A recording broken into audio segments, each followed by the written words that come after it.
Welcome to the Real News Network. I'm Jessica Devereaux in Baltimore.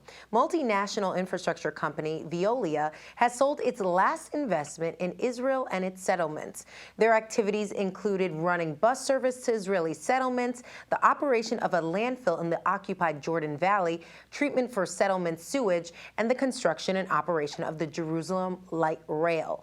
Some are pointing to the boycott, divestment, and sanctions movement, otherwise known as BDS, as influencing the company's decision. Here to discuss this latest news is Electronic Intifada's Executive Director, Ali Abunimah. Ali is also the author of The Battle for Justice in Palestine, and he joins us now from Chicago. Thank you so much for being with us, Ali. Thank you, Jessica.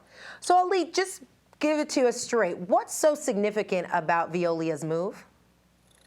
What's significant is that a major multinational company has been forced, after years of pressure by activists all over the world, to exit Israel completely.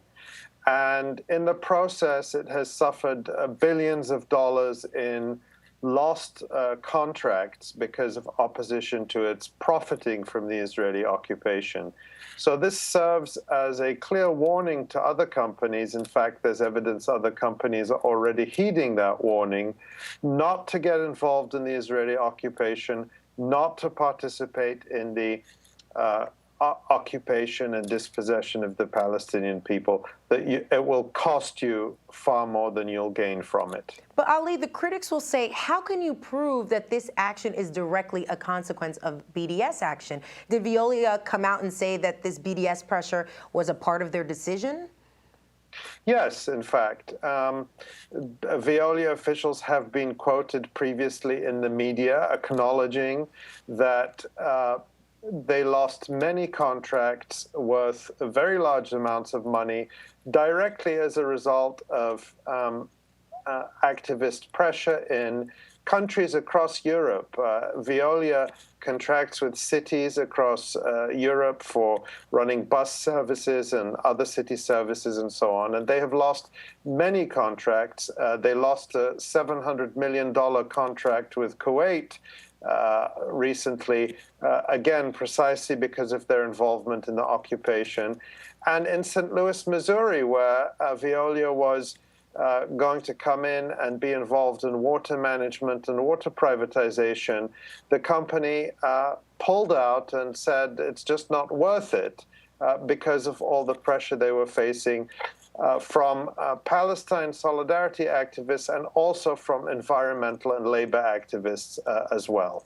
All right, Ali. In other news, we have the United Electrical, Radio, and Machine Workers Union voting in favor of supporting BDS. It's one of the biggest unions to do so, with 37,000 members.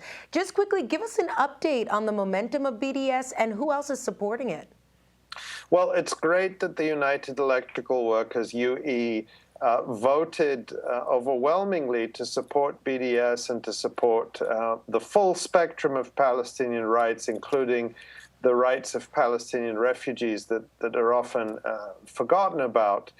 And I think it shows that BDS is gaining momentum. People recognize, as one of the union leaders, the UE union leaders said, that this is a necessary step if you actually want to see peace and justice, because for decades we've tried the approach of not putting any pressure on Israel, of in fact always rewarding Israel for its intransigence. And in this 10th anniversary year of the BDS movement, it's clear that the kind of bullying tactics that Israel lobby groups are using to try and stop the momentum are not working. Of course, there's still a lot of resistance. There's a lot of powerful institutions that oppose Palestinian rights and oppose the boycott movement. But we are seeing that steadily chipped away, and I think that that's a very good thing.